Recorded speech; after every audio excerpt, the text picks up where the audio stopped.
How do you produce results when there's no accountability and no support from your team or the project sponsor? Have you ever been blamed for a project failure that wasn't really entirely your fault? What if the key to surviving a failed project isn't just about taking responsibility, but about showing the receipts of every decision you've made? In today's episode, we'll dive into how you can defend your work, present evidence, backed by solutions, of course, and turn failure into a, watch this family, stepping stone for future success. Are you ready to transform how you handle what we call projects, setbacks for set up opportunities? Ooh, I like that. You mind if I share a quick story for you? When I was working at this organization as a project manager, long time ago, this was probably early. No, it was early in my career. Everything was the project manager's fault. And it was frustrating because I would go to my direct manager and I would say, hey, this is what is going on in the project. The project team is not responsive. The stakeholders, they really could care less because they didn't see the value in the project. And the my direct manager said, she said, well, you're the project manager, go and fix it. And I said, wait a minute. I said, could you say that again? Because I got small ears, family. So I just wanted to make sure we was on the same page. She was like, yeah, you're the project manager, go and fix it. And it irritated me to the full. I'm just gonna keep it all the way on. I was so mad and disappointed because I worked so hard to get here in that particular role. I put in the time, the studying, the ups and downs of trying to navigate this thing that I love, that I hope you fall in love with, called project management. And to be in this environment, I just couldn't figure it out because I wasn't just coming to her with a problem. I was coming to her with proposed solutions like, hey, I've done this, I've done this, I've done this.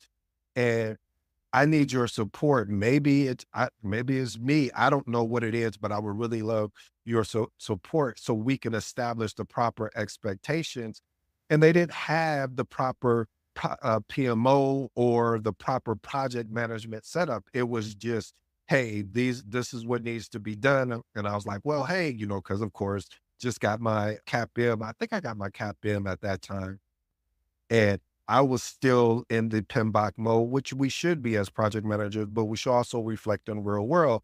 And so I was like, hey, where's the charter at? And there was no charter. And I was like, well, let me put together a charter. And it was like, oh, we don't need none of that. We just need, here's the task and here are the people that's responsible. We just need you to hold them accountable. And I realized, family, in that moment, in that time, and it didn't, I heard Steve Jobs talk about connecting the dots, and I use that a lot. And it wasn't until I started connecting the dots, meaning working in a number one, better organization. And number two, a organization that really truly supports project managers. Because if you are in an environment that does not support project managers, I don't care what you do. You can be the most exceptional project manager in the world. You can know the PMBOK front and back. You can know how to build schedules front and back, build a project management plan. It won't matter if you do not have the proper environment to cultivate and grow in. Because if one of the major things is, and sometimes it gets missed, is a project manager does not have direct reports. Especially, you're working in a cross-functional atmosphere. So you have a resource in marketing, you may have a resource in IT, etc. So having the ability I had to learn it and cultivate an ability to develop persuasion, to be able to be more tactical, to be less emotional and more factual. And this is what I want to share with you today as today's episode, because I want to let you know, family, that some of this is your fault when you have a poor project, but a lot of it also is the environment. It's the culture that if you do not have a supporting culture, it doesn't matter what happens. Let's go through my 8-point framework and I'll let you be on your way with my closing transformational remarks. Point number one, conduct a detailed root cause analysis. What's a root cause analysis? It's a structured process that basically is used in project management. I also see it used in other ways where you're just basically looking for the underlying problem so you can implement solutions so they won't happen again. One of the things I always recommend is when you are up against problems, just like I shared in the story, you want to escalate this to your project sponsor or steering community as soon as red flags emerge. Don't wait on it. Don't assume but the key thing here is that you want to be able to propose a solution. And you'll know what type of environment you in is how serious they take your escalation, especially when you're providing the solution with the documentation that goes along with it. So here's my actionable tip. Break down the project into phases and identify where failures occurred.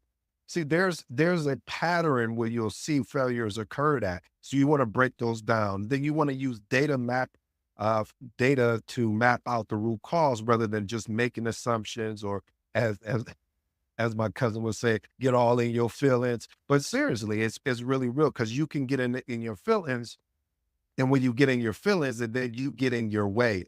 I like that, family.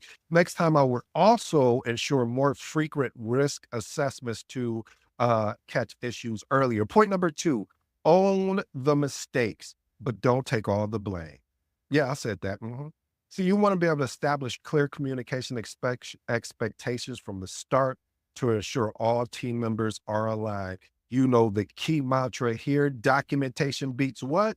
Documentation beats conversation. So use facts and documentation explain your action without becoming defensive. See, when you have facts and documents, basically, you don't have to become emotional. You don't have to become defensive because even in a court of law, your emotions don't matter. They don't even resonate because cases are won and lost. Yes, some on emotion, but more or less about what the facts were presented against what the law that was broken.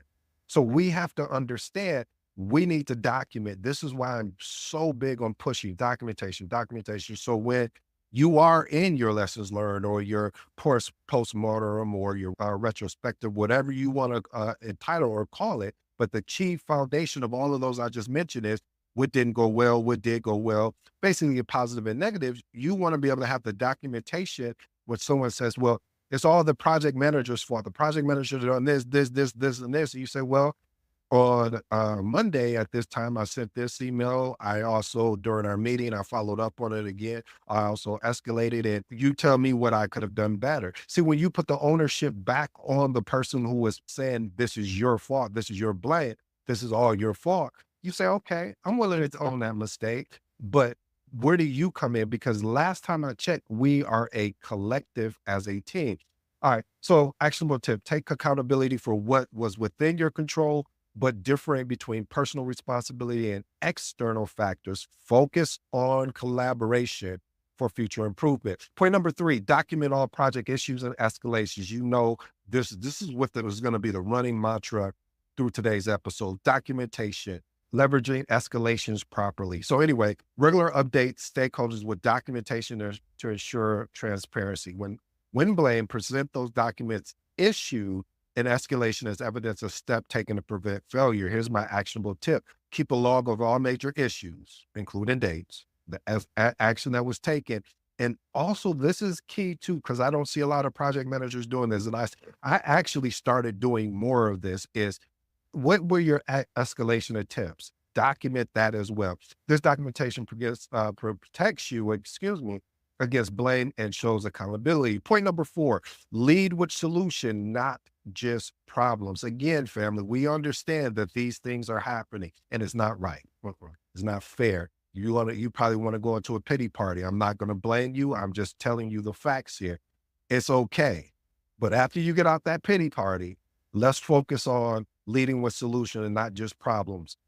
In the future projects, that you're leading, you want to have a proactive lessons learned session during the project, just not at the end. Ensure issues. Again, this key word is being escalated and propose this other keyword solution to demonstrate leadership is addressing challenges. Here's my actionable tip. When addressing failures, focus on how similar issues can be prevented and present actionable solutions rather than dwelling solely on mistakes. Family, you can sit in the mistake realm as long as you want to, but it does you no good. You can focus on the problem as long as you want to. It doesn't move you forward. So once you identify what the problem or mistake is, start working diligently and keep your focus there on the solution. Point number 5. This is one I've struggled with over my career. And I'm not even gonna lie to you, until I started understanding and started laughing because I just started documenting better. And that's maintaining a professionalism during post-mortem. What is post-mortem? It's also it's also referred to like a project debrief. Scrum has a framework, and the Scrum framework is called retrospective. This basically means, family, what happened, positive and negative. I can break it down even more, but just use neutral, fact-based language to deflect unjust blame while staying solution focused. Here's my actionable tip.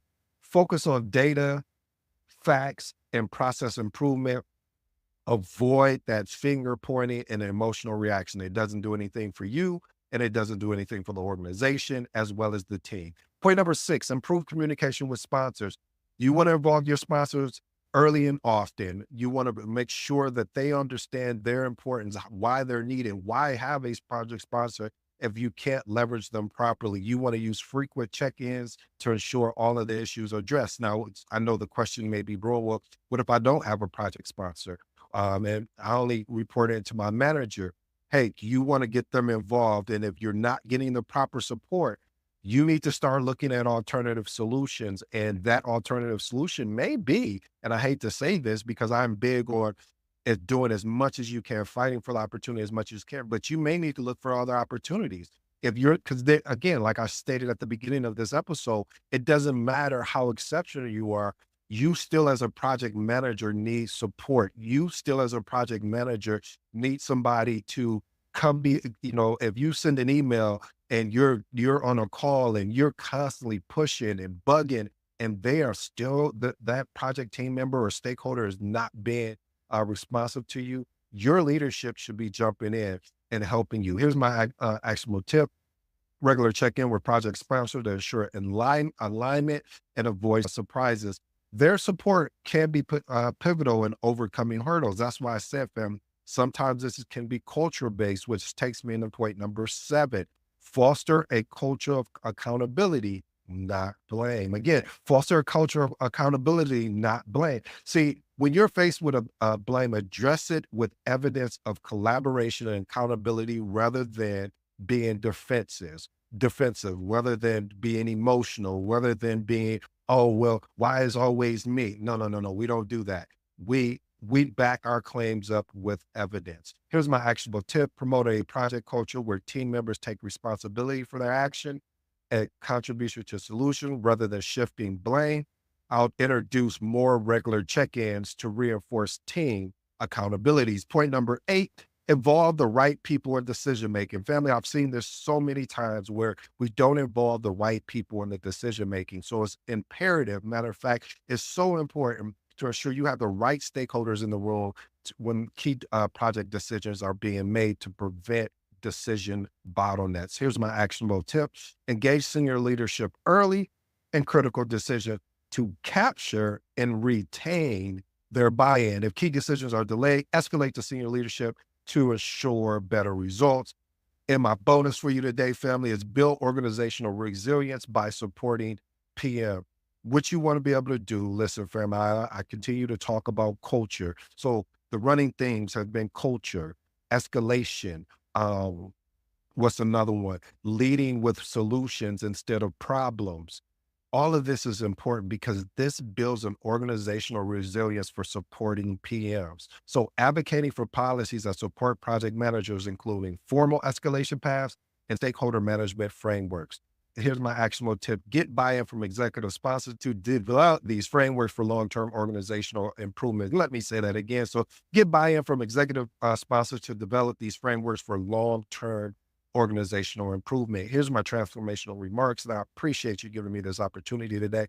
Conduct a detailed root cause analysis. Family, this is just simply saying break down project into phases and identify where failures occur. Number two, lead with solutions, just not problems. Don't be that person that always focuses on the problem and misses the potential solutions that could be solving the problem. Don't be that person that spends so much time on the problem that you only spend 1 or 2 minutes on the solution. So present actionable solutions rather than dwelling solely on the mistakes. And the last and final point, maintain professionalism during the post-mortem, basically focusing on data, facts, and process improvement, and avoid the most crucial thing, which is finger pointing and or emotional reaction.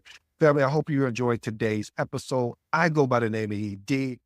For all you smart and intelligent folks out there, listen, that just simply means it. Until next time, I'm out.